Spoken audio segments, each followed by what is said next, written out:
Bonjour à tous les parieurs, j'espère que vous allez bien, je suis ravi de vous retrouver pour cette nouvelle vidéo de Paris Sportif dans laquelle on va parler de la 25e journée du championnat de France de Ligue 1. Dans cette vidéo, vous allez donc avoir tous mes pronostics, à savoir score exact plus prono sur chaque match, sauf sur Marseille-Nantes. Ce sera en exclusivité dans mon canal Telegram. Tout le monde doit être là-bas les gars, il y a plus de 59 000 parieurs. La particularité de ce canal Telegram, c'est que dès que j'envoie un pronostic, vous avez une notification. Donc vous pouvez suivre le prono instantanément. Et surtout, ma spéciale de ce canal Telegram là, c'est qu'on joue que des grosses cotes.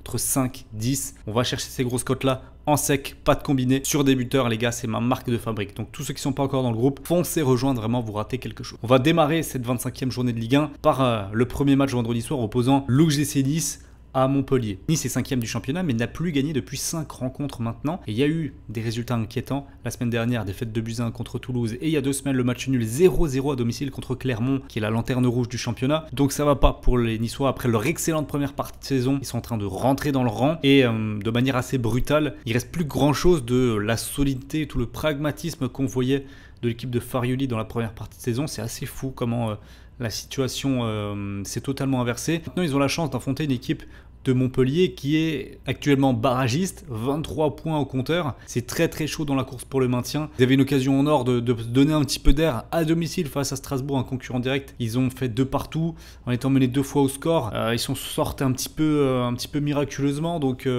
Montpellier, c'est vraiment compliqué. D'autant plus à l'extérieur où il n'y a aucune équipe qui a pris moins de points qu'eux. Ils ont pris 10 points en 11 matchs. Le ratio n'est pas bon du tout. D'autant plus que dans leur déplacement face aux équipes du haut du classement, c'est 3-0 perdu contre Paris, 2-0 contre Brest, 2-0 contre Monaco, 1-0 contre Lille, 4-1 contre Marseille, 2-1 contre Rennes. Ils n'ont jamais existé. Et ça fait peur. Donc ici, l'option la plus probable, c'est une victoire 1-0 de l'OGC Nice. Ce sera mon score. Après, en termes de pronostic, on a Nice avec une cote à 1,75. Mais en termes de pronostic, je ne suis pas persuadé que ce soit intéressant parce que la probabilité d'un match nul, pour moi, elle existe réellement. Je préfère prendre Nice ou nul et moins de 3,5 buts dans la partie pour une cote à 1,61. Ça me semble plus intéressant à jouer. On enchaîne samedi à 17h avec une rencontre opposant Lorient à Lyon. Lorient qui a gagné la semaine dernière sur la pelouse de Rennes. Alors, ils réussissent très très bien le derby. C'était l'une des choses que j'avais sous-estimé dans mon analyse du match de la semaine dernière. Lorient réussit bien le derby à Rennes. Plus, Julien Stéphan a vraiment pas été très inspiré dans sa compo d'équipe face aux Lorientais qui se sont donc imposés de Buzyn et qui maintenant se sont donné de l'air. Ils étaient barragistes et avec cette victoire, ils ont doublé 3 équipes. Alors ça reste toujours extrêmement serré comptablement, mais ça fait beaucoup de bien aux têtes. Et la dynamique récente de Lorient, elle est vraiment belle. Sur les 5 derniers matchs, il y a quand même 4 victoires. Il y a un homme, Bamba, il y a un homme, Mohamed Bamba, il y a un homme qui est le symbole de cette remontée, c'est la recrue Mohamed Bamba. Il est arrivé de la Bundesliga autrichienne cet hiver et c'est très simple, en 6 matchs, il a marqué 6 buts. Donc vraiment des prestations énormes pour le jeune attaquant ivoirien de 22 ans. Donc s'il y a bien une menace pour les Lyonnais ici, c'est lui. Des Lyonnais qui étaient sur une très très bonne série et qui a pris fin on va dire de manière brutale le week-end dernier avec une défaite 3-0 sur leur pelouse face au Racing Club de Lens.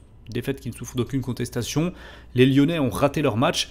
Je pense qu'il y a eu beaucoup d'influx nerveux et physiques qui a été donné les dernières semaines avec un bel enchaînement de victoires, que ce soit en championnat, en Coupe de France. Il y avait beaucoup de choses. Là, je pense qu'avoir une semaine de récupération complète, ça leur a fait beaucoup de bien aux Lyonnais. Et ils vont réattaquer ce match-là avec beaucoup d'envie et beaucoup de détermination. Donc ici, on peut clairement envisager un match sympa. Le but pour les 2 équipes, moi, il me plaît beaucoup. La cote, elle est à 1,68. Et même en termes de buteurs, il y a des choses très très intéressantes. Mohamed Bamba, buteur à 2,87. Alexandre Lacazette, buteur à 2,24. Ça me plaît beaucoup tout ça. D'ailleurs, la double chance Bamba ou Lacazette à 1,68. Elle est vraiment très très belle. À 21h, énorme choc entre Lens et Brest. 2 équipes qui sont dans le haut du classement. Brest est 2e à 46 points. Lens est 6e avec 39 points. Il y a ici beaucoup d'enjeux comptables. Parce que Brest va réussir à aller faire un résultat à Bollaert pour consolider sa 2e place. C'est fou quand même ce qui se passe du côté de Brest. Mais ça tient et c'est mérité. Les performances sont toujours là. Ils battent le Havre 1-0 la semaine dernière, 3-0 Strasbourg il y a 2 semaines, 1-0 Marseille il y a 3 semaines. Enfin bref, c'est vraiment très très fort Brest. Ils ne s'écroulent pas du tout, au contraire, même malgré que la fin de saison approche, ils sont toujours présents. Maintenant, il y a un sacré passif entre les deux clubs avec un match aller qui avait été très très décrié à cause de l'arbitrage et une victoire des Brestois qui avaient qui fait bondir de rage les Lensois, vraiment. Donc je pense qu'il y a de la revanche dans l'air. Et le match que j'ai vu la semaine dernière de Lens 3-0 contre Lyon, avec beaucoup de maîtrise, beaucoup de sérieux, beaucoup de caractère, me fait penser que cette équipe-là, alors elle fait une moins bonne saison que Brest, mais dans un gros match, je pense qu'elle sera plus en capacité de répondre présent que les Brestois. On va pas se cacher que pour eux, de ce déplacement, donc à Bollaert, c'est très difficile d'aller à Bollaert, le nul serait déjà un excellent résultat. Mais pour moi, l'option la plus probable, c'est une victoire de Lens à domicile sur le score de 2-1. Ça va être un beau match, 2-1. En termes de prono, il ne me semble pas ridicule de sécuriser avec le match nul en prenant Lens ou nul et plus d'1,5 but dans la partie pour une cote à 1,77. Paris retrouve le championnat ce week-end et le Parc des Princes dimanche à 13h face au Stade de Reims. Après s'être qualifié en quart de finale de la Ligue des Champions, belle victoire de 2-1 sur la pelouse de la Real Sociedad avec un doublé de Kylian Mbappé.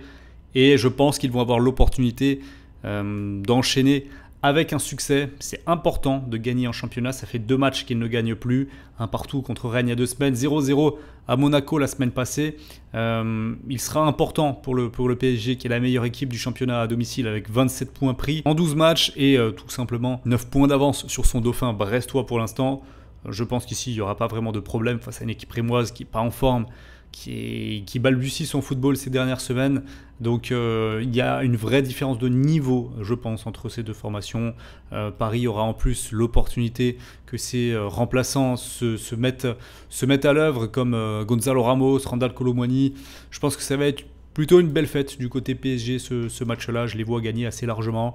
Le score 3-1 et mon pronostic sera donc victoire de Paris avec plus de 2,5 buts dans la rencontre pour une belle cote à 1,86. On entame ensuite un gros multiplex à 15h avec le Racing Club de Strasbourg, qui est la seule équipe de Ligue 1 qui n'a pas gagné encore en 2024 en championnat. 7 matchs, 4 défaites, 3 nuls. C'est inquiétant, très inquiétant comptablement. Strasbourg qui glisse vers la zone rouge et qui ne peut pas se rassurer sur ses performances à domicile pour prendre des points, puisqu'ils en ont pris 15 en 12 matchs. On a connu la méno bien plus difficile à jouer ces dernières années. Déjà 5 défaites, c'est plus que le nombre de victoires dans leur stade. C'est pas bon ça pour les Strasbourgeois. D'autant plus qu'ils vont affronter une équipe de Monaco qui est redoutable à l'extérieur cette saison. Personne en championnat ne fait mieux à part le Paris Saint-Germain. Et s'ils arrivaient à suivre leur dynamique des résultats à l'extérieur dans leur stade, ce serait probablement eux qui seraient deuxième au classement. Donc il y a un gros danger ici pour les Strasbourgeois. Attention, une nouvelle défaite pourrait vraiment les mettre dans une mauvaise posture. D'autant plus que sur les derniers matchs à l'extérieur de l'AS Monaco, victoire 3-2 à Lens, victoire 3-2 à Nice, match nul 2 buts partout à Marseille. Du spectacle, des buts et des résultats. Donc ici, on va partir logiquement sur un pronostic qui s'impose. Le but pour les deux équipes avec une cote à 1,52. Petit avantage pour Monaco, d'ailleurs la cote le laisse paraître, 2,01 pour les Monégasques. Mais voilà, j'aime pas miser sur les fins de championnat, les équipes à domicile qui doivent prendre des points, c'est le cas pour Strasbourg. Il y a quand même de la qualité, quoi qu'on en dise, dans cette équipe-là. Donc je reste sur un pronostic nombre de buts ici. On enchaîne avec Le Havre contre Toulouse, deux équipes aux dynamiques tout à fait différentes. Il n'y a pas énormément de points qui les séparent, seulement 5 au classement. Mais par contre, sur la forme du moment, il n'y a rien à voir. Sur les 8 derniers matchs, Toulouse, c'est la 4e équipe du championnat, 15 points pris sur cet espace-temps-là, alors que Le Havre, c'est la 2e pire équipe du championnat, ils ont pris 5 points seulement. Donc il y a 10 points de différence de prix entre les deux équipes sur les 8 derniers matchs. D'ailleurs, Toulouse est sur une série de 3 victoires consécutives contre Nice, contre Lille et contre Monaco, alors que dans le même temps, Le Havre est sur une série de 4 défaites consécutives en ayant marqué un seul but. Donc ici, la tendance, elle est claire. C'est Toulouse qui est favori. Les cotes sont très équilibrées parce que voilà, Le Havre doit profiter de cette réception à domicile pour prendre des points. C'est presque le moment ou jamais pour eux. Mais le problème, c'est que Toulouse est plutôt performant à l'extérieur. Il y a seulement eu 4 défaites cette saison loin de chez eux. Donc ils sont une vraie menace ici pour le HAC. Donc je vais garder le même raisonnement que lors du match précédent. Pas parier contre Le Havre, ils sont à domicile, ils doivent absolument prendre des points. Donc même si la tendance donne Toulouse favori, on n'est pas à l'abri d'une surprise. Donc je vais reprendre ici le but pour les deux équipes avec une cote à 1,78. Vu l'enjeu, ça a du sens. On enchaîne avec le match de la peur, Metz, avant-dernier du classement 20 points, contre Clermont, bon dernier. Une équipe qui sort d'une claque monumentale, 5-1 perdus à domicile la semaine dernière contre Marseille. Le tableau ici n'est clairement pas flatteur, mais c'est le cas pour les deux équipes.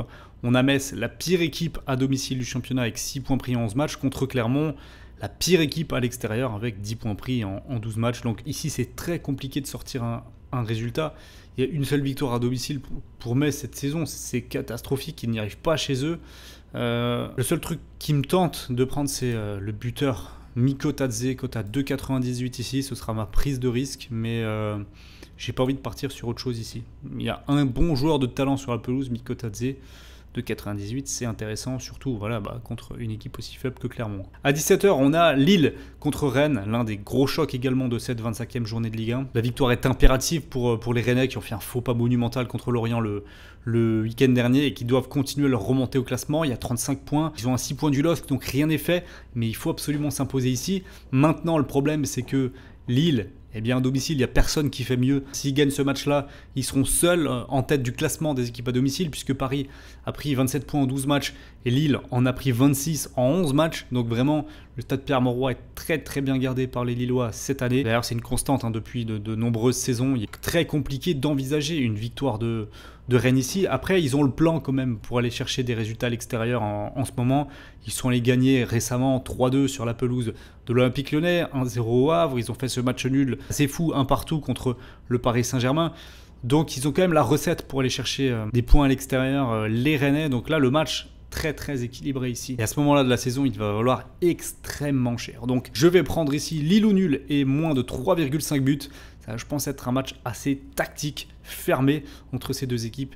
Cote à 1,74 et le résultat, je vais partir sur un match nul ici, un but partout. On termine cette journée de Ligue 1 avec l'Olympique de Marseille au Vélodrome à 20h45 qui va jouer contre Nantes, équipe en grande difficulté du championnat. Je vous dis que mon pronostic sera donné en exclusivité ici sur mon canal Telegram.